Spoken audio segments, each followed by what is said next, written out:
Alright, what's going on, guys? Tactical here.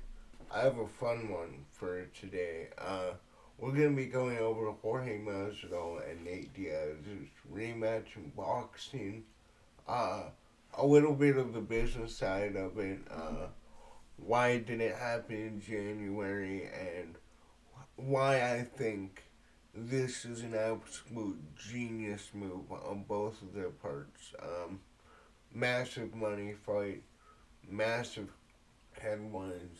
But anyways, before I get into that, you guys know my spiel already. If you like the content, subscribe. That's all I ask.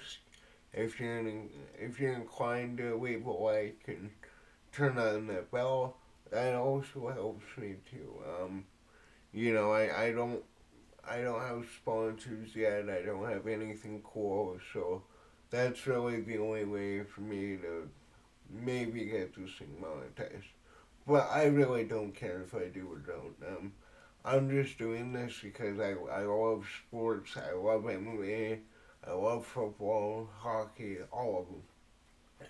Anyways, so with Jorge Masvidal and Nate Diaz's boxing match, what makes this interesting is that obviously in boxing, you have the two main guys in the main event.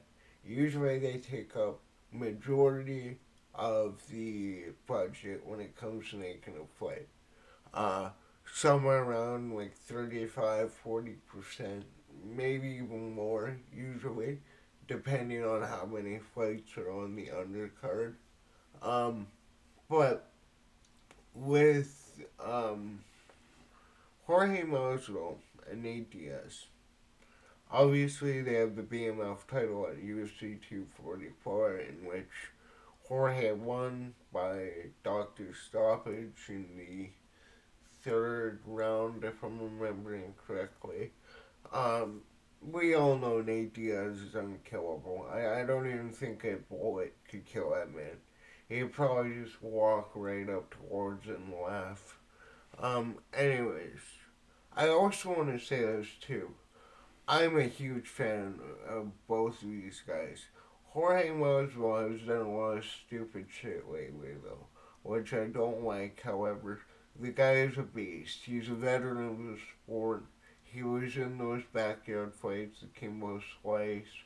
Then you obviously had Nate Diaz, who pioneered the Ultimate Fighter, had, fought Ben Henderson for the title, beat Conor McGregor, put on the two biggest pay-per-views ever, has some of the funniest clips ever.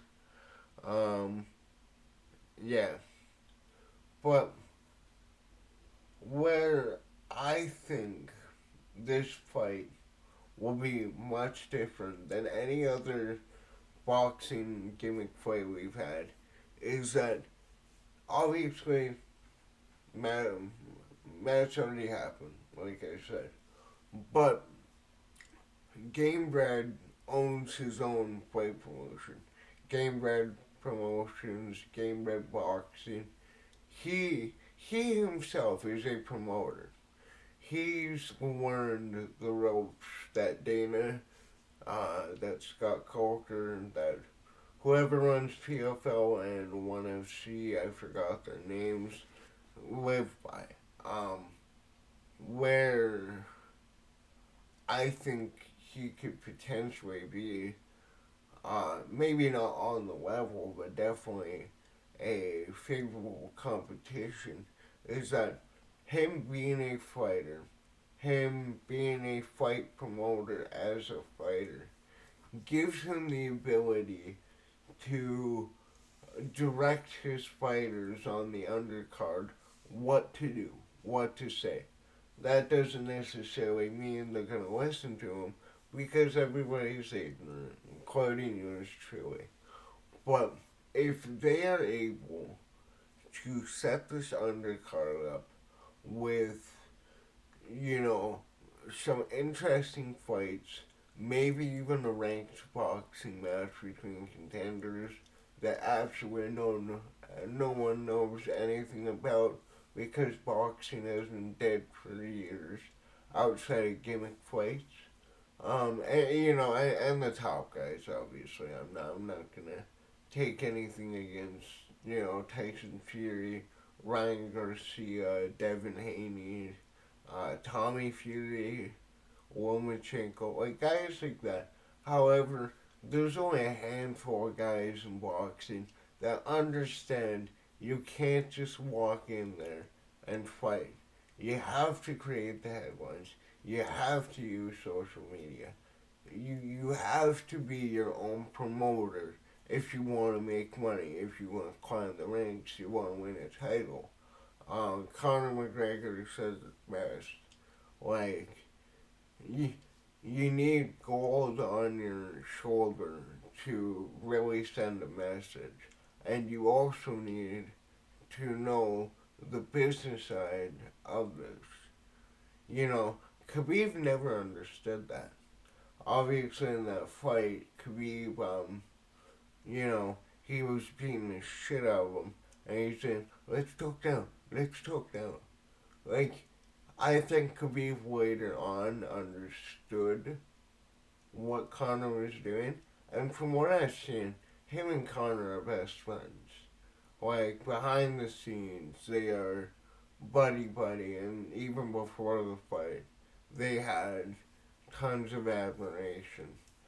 But yeah, now that they're both basically retired, I know Connor's coming back, but he doesn't have many fights. I'm so off topic here. What was I talking about again? Oh, game bred Nate Diaz, and boxing. So I know people don't like the MMA boxing thing. I get it.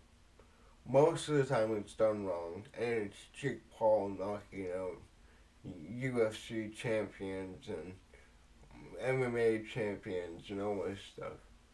But it is absolutely a benefit to not only the UFC, but to MMA. Even if your guys are getting knocked out, that is eyes on that fighter. People will go back and, watch Ben Askren fights. Yeah, he had that knee against Masvidal, but he was a fucking animal in Bellator and won. Undefeated. He had a similar reign to GSP. Never was a good striker, but his wrestling was unreal. With this boxing match between Nate Diaz and Jorge Masvidal, they're gonna go watch that BMF fight. They're gonna see how much of a beast Gamebred is, and then they'll go watch Nate Diaz fights. They're gonna see him choking out Conor McGregor, fighting to the distance in the second fight.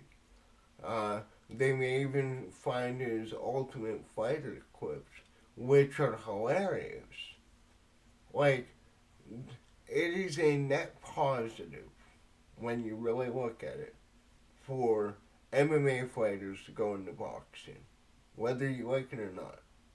Um, Obviously, if they are under contract, that is a different case. Um, when you look at Francis Ngannou, for example, he wanted to box. Kamaru Usman wanted to fight Canelo. Stupidest thing ever. I'm a fan of Kamaru Usman. I didn't like him until the tail end of his career. Funny enough, I bought Kamaru Usman shirt. Next fight he was knocked out. I swear to God. But like I was saying though, it's only a net positive. It is only more headlines. It is only more social media posts. It's only more likes and comments and discussion. Um, and like I said, when it comes to Gamebred and Nate Diaz, what do they have left? Two, three, one fights left. Like, they're not in heavyweight. They're not gonna fight until they're in the mid 40s. Like, these guys are done. And if you've seen Jorge lately, he's clearly showing it. Um, but I think I'm coming to a close on this topic. I'm gonna revisit this one closer to the fight and let me actually know what is going on with this fight. But,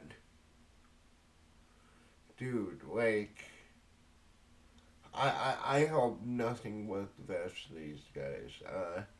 I grew up watching Nate Diaz, you know.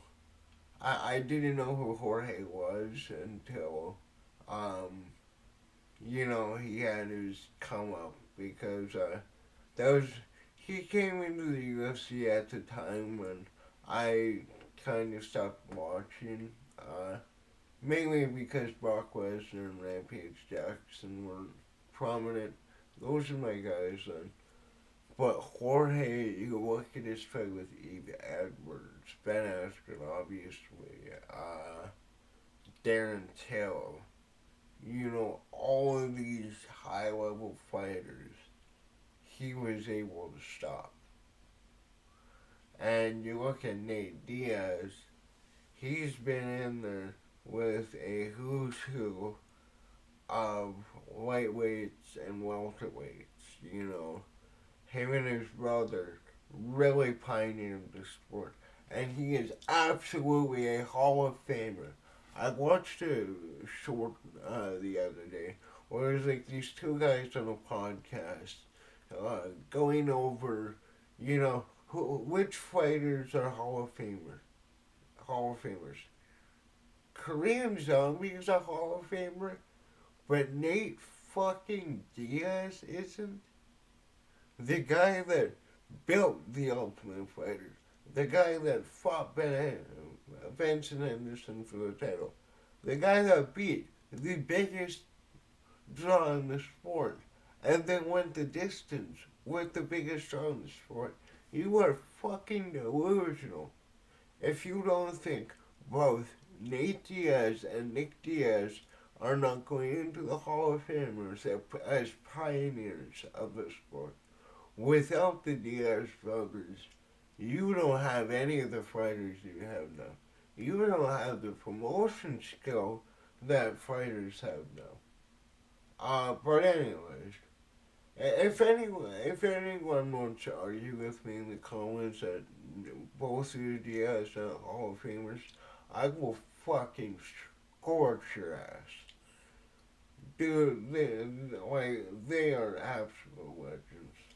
Um, Anyways, now I want to talk about a little bit about Paulo Costa and Sean Strickland. And like I said at the start, I'm gonna save this of course to the fight week because views, obviously.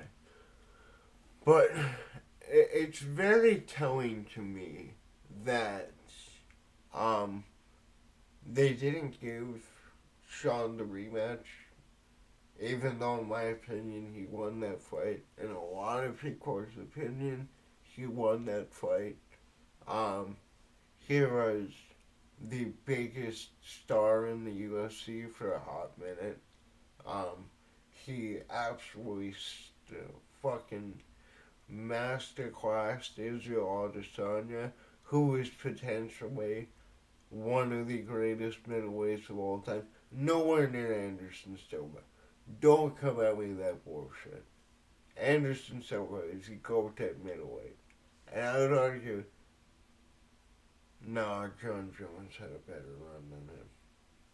Yeah, he had the second best run in my opinion. You can argue with me about GSP. I love GSP, obviously being Canadian. But dude, Prime Silva, man, he was something else. But with the UFC and Sean Strickland, clearly they're in a rock and a hard place. Because the guy sells. The guy is massive. He gets more engagement than most top contenders combined. Like, every interview he does, every social media post he does, he is so calculated with it. And then you have Paulo Costa, who he is funny on his own, but he struggles to sell fights and he doesn't take it seriously. Obviously, he had that shit performance against oh, Marvin Vittori. That's it. And then he blamed it on wine. Like, really, wine? Like, if you're gonna blame it on alcohol, blame it on like Jack Daniels, Everclear, the strong shit. Wine? Are you fucking kidding me? Um, Paulo Costa, I've had a love-hate relationship with him.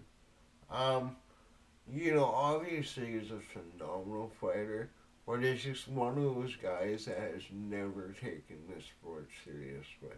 And if he did, he would be champion right now. He would have beat Israel Adesanya. Then you had that fucking absolute dog shit fight with Yoel Romero, which should have been a phenomenal fight. Well, I guess it kind of was good. I'll give him that one. But it could have been much better. I, I, I really expected a knockout there. It was Yoel Romero versus Israel Adesanya that was dog shit. Um, but let me try and think. Do I have any other thing to add that isn't just me shitting on Paulo Costa? Um, no, I don't think I do. So I guess that's it for this video. You know, do all the fun stuff like I said in the video. Let me know in the comments, what do you think about this boxing match between Gamrot and Masvidal? Gamrot and Nate Diaz, Jesus. And then, what do you think about this Sean Strickland, Paulo Costa, thing? Like, do you think the Canadian government screwed over Sean Strickland? Do you think the UFC screwed him over? Do you think he screwed over himself? Let me know in the comments down below. And other than that, it's been Tactical. Later.